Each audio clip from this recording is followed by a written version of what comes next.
অনেক দিন আগের কথা। আমি মনে হয় তখন ক্লাস 5-এ ছিলাম যখন সেই ঘটনাটি ঘটেছিল। এটি একটি ভুতুড়ে ঘটনা, আর এই ঘটনাটি রাতে ঘটেছিল। এই গল্পটি শুনে যদি আপনাদের ভয় লাগে তাহলে কিন্তু আমার কোনো দোষ নেই। নিজ দায়িত্বে শুনবেন। আমাদের বাড়িতে দুটি পুকুর আছে, যেগুলো আমাদের লিজ নেওয়া হয়েছিল তখনকার সময়। সেখানে অনেক মাছ চাষ করা হতো, আর এজন্য পানিতে পোনা ছাড়া হয়েছিল। তবে ওই সময় হালকা বৃষ্টি ছিল, আর আমাদের পুকুরগুলো যেহেতু জমির পাশে ছিল, সেই অনুযায়ী কিছু দেশি মাছ পুকুরে নিয়ে আসার একটি পদ্ধতি ছিল। গ্রাম অঞ্চলের এই রকম পরিবেশের পুকুরের পাশ কেটে দেওয়া হয়, যাতে পুকুরের পানি বেশি হয়ে গেলে সেগুলো জমিতে জ্বলে যেতে পারে, আর পানি যাবার কারণে জমির মাঝে থাকা মাছগুলো পুকুরে আসতে শুরু করে। এইভাবে দেশীয় মাছ পুকুরে আনা হয়। তবে জমির যে কোনো মাছই আসে পুকুরে। এইভাবেই আমাদের পুকুরে মাছ আনা হতো এবং অতিরিক্ত পানি বের করে দেয়া হতো। পুকুরের দক্ষিণ পাশে জমি ছিল। পুকুর আর জমির মধ্যে 10-12 ফিট জায়গা আছে। জায়গাটা দিনের বেলায় কিছুটা অন্ধকার আর ভয়ঙ্কর লাগে। এর কারণ হচ্ছে সেখানে জমির পাশে একটি বাঁশের ঝোপ রয়েছে, আর তার পূর্ব পাশেই রয়েছে কবরস্থান। এর মাঝামাঝিতে বিশাল আকারের তেঁতুল গাছ আছে, যার কারণে জায়গাটা এমনিতেই কিছুটা ভয়ঙ্কর লাগে। আর রাত্রিবেলা তো আরও বেশি ভয়ঙ্কর লাগে। দক্ষিণা বাতাস গায়ে লাগলেও যেন ভারী লাগে ওই জায়গায়। আর এখানে পুকুর আর জমির মাঝে লম্বা করে ড্রেনের মতো কাটা হয়েছে পানি বাইরে নেয়া এবং মাছ পুকুরে নিয়ে আসার জন্য। তবে পুকুরের অংশে পথ বন্ধ করার উপায় রাখা হয়। যাই হোক, সন্ধেবেলায় আব্বু আর আমার এক কাকা গিয়ে পুকুরের পথ খুলে পানি বের হওয়ার জায়গা করে দিয়েছিল, কারণ সেদিন কিছুটা বৃষ্টি হয়েছিল। রাত 11টার দিকে পানির পথ বন্ধ করার জন্য আব্বু যাচ্ছিল একা। তখন আমি বললাম, আমিও যাব আজকে।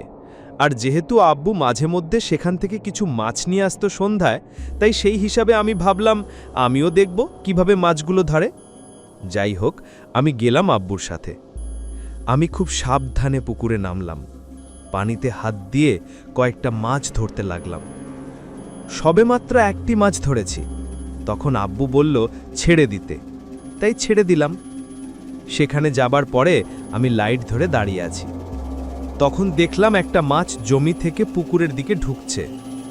তখন আমি আব্বুকে বললাম, আব্বু, আমি মাছটি ধরব। তখন আব্বু বলল, হ্যাঁ ধর। এটি যখন পুকুরের কাছাকাছি চলে আসে এবং জালে আটকে গেল, তখন আমি মাছটি ধরে ফেললাম। 2 মিনিটের মতো হবে হয়তো। এটি হাতে ধরে রেখেছিলাম। মাছটি নিয়ে আমি পানি থেকে অনেকটা দূরে দাঁড়িয়েছিলাম, যাতে মাছ পানিতে না পড়ে। তখন আব্বুর হাতে লাইট ছিল। হঠাৎ করে মাছটি আমার হাত থেকে পিছলে মাটিতে পড়ে যায়, কিন্তু তখনও মাছটি পানিতে চলে যায়নি। লাইটের আলো যে জায়গাতে আব্বু মেরেছিল, ওই জায়গাটিতে যে মাছটি ধরতে যাব, কিন্তু এরপর মাছটাকে আর পাওয়া যায়নি। তখন আমি কিছুটা অবাক হয়ে গেলাম। বারবার এদিক সেদিক খুঁজতে থাকলাম। আমি বললাম, আরে মাছটা গেল কই? এখানেই তো দেখেছিলাম। তখন আব্বুর বুঝতে আর বাকি ছিল না আসলে জিনিসটা কি। কারণ তখন যেন হঠাৎ করেই চারদিকে খুব জোরে বাতাস শুরু হলো। কিন্তু আশ্চর্যের বিষয়, বাঁশের ঝোপ ছাড়া গাছের পাতা কিছুই নড়ছিল না। আর এই দেখে আব্বু আমার হাত ধরে সোজা হাঁটা দিল, কিছুই বলল না। আমি আব্বুকে অনেকবার জিজ্ঞেস করলাম, কেন চলে যাচ্ছি আমরা? মাছটা তো পাইনি। আব্বু কিছুই বলল না, শুধু বাড়ির সামনে এসে বলল, মাছ পানিতে চলে গেছে, সে মাছ আর পাওয়া যাবে না। তখন থেকেই আমার মনে খটকা লেগে আছে, আব্বু এমন কেন করল? আমার মনেও কিছুটা ভয় ছিল সেই পরিস্থিতির কথা ভেবে। মাঝে মাঝে তখন মনে হতো হয়তো অন্য কিছু। সত্যিই এটি মাছ ছিল না, কারণ এই রকম আরও অনেক ঘটনা আমার আব্বুর সাথেই ঘটে গিয়েছিল। আমাকে কিছুই জানায়নি তৎক্ষণাৎ। ঘরে এসেও জিজ্ঞেস করলাম। আব্বু স্বাভাবিকভাবেই বলল, মাছটি পানিতে চলে গিয়েছে, তাই দেখতে পাচ্ছি না। কিন্তু সত্যি বলতে অনেক খোঁজাখুঁজি করেছিলাম। তারপর ঘুমাতে গেলাম। যদিও সবসময় আমি আর ছোট ভাই আলাদা ঘুমাতাম, কিন্তু সেদিন আমি ভাই সহ আম্মু আর আব্বুর সাথে ঘুমিয়েছি। আব্বু নিজেই বলেছিল যে একসাথে ঘুমাতে, কারণ আব্বুর মনে কিছুটা ভয় ছিল।